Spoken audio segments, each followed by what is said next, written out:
Hello student, in previous video we have learnt about Dalton atomic theory.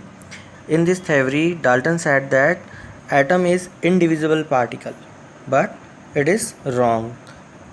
Atom consists some fundamental particles like electron, proton and neutron.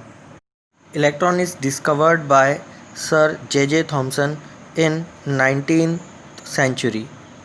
Electrons are negatively charged particle and denoted by E, small e. The charge present on an electron is equal to minus 1.6 into 10 raised to the power minus 19 coulomb, and the mass of the electron is equal to 9.1 into 10 raised to the power minus 31 kg. Let's know about proton. So proton is discovered by E. Goldstein. Proton are positively charged particle and are denoted by small p. The charge present on proton is equal to plus 1.6 into 10 raised to the power minus 19 coulomb, and its mass is equal to 1.6 into 10 raised to the power minus 27 kilogram. Now let's know about neutron. Neutron are another subatomic particle discovered by J. Chadwick in 1932. It is represented by small n. Neutron are electrically neutral particle and are as heavily as proton. That is, their mass is 1.6 into 10 raised to the power minus 27 kg, which is equal to that of proton. Neutrons are present in the nucleus of all the atoms except hydrogen. The mass of the atom is given by the sum of masses of proton and neutron present in the nucleus. Now we will see Thomson model of an atom. J.J. Thomson was the first scientist to propose a model for the structure of an atom. Thomson's model of an atom was similar to Christmas pudding.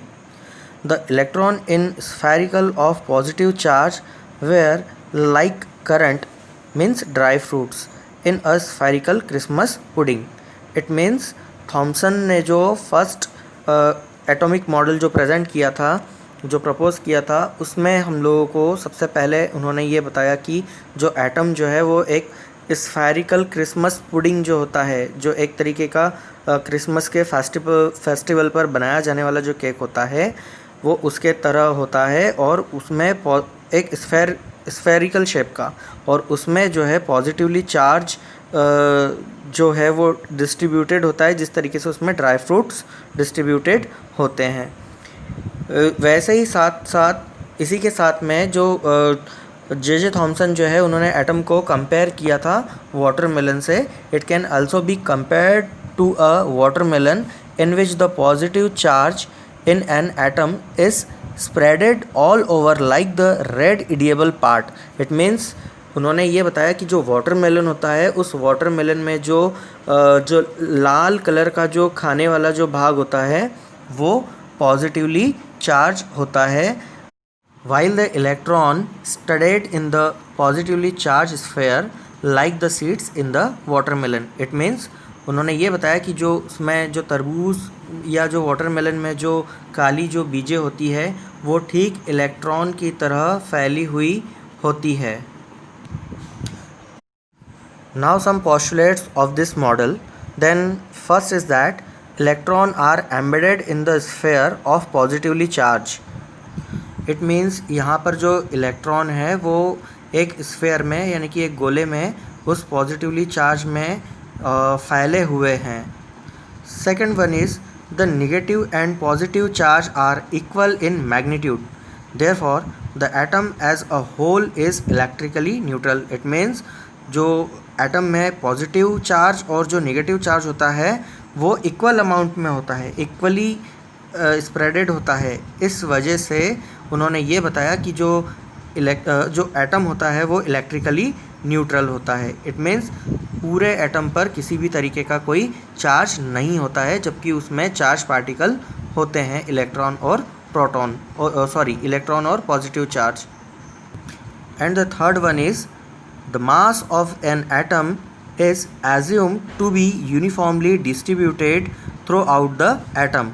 इसका मतलब उन्होंने ये बताया कि जो atom है उसका जो मास है वो यूनिफॉर्मली फैला हुआ है पूरे एटम के अंदर, ऐसा उन्होंने मान लिया था. So there are some limitation of Thomson atomic model. So the first is J.J. Thomson model could not explain the experimental result of other scientists such as Rutherford, as there is no nucleus in the atomic model proposed by the Thomson.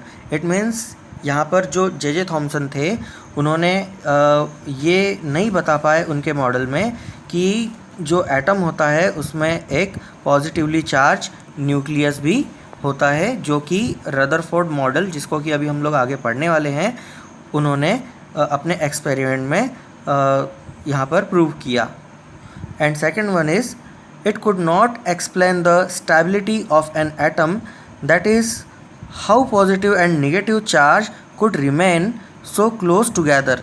इसका मतलब जब J.J. Thompson ने ये बताया कि जो atom है उसमें नेगेटिव चार्ज और पॉजिटिव चार्ज एक साथ फैले हुए होते हैं, तो नेगेटिव चार्ज और पॉजिटिव चार्ज के एक साथ होते हुए भी जो एटम की स्टेबिलिटी है उसके बारे में जो थे J.J. थॉमसन यहाँ एक्सप्लेन नहीं कर पाए.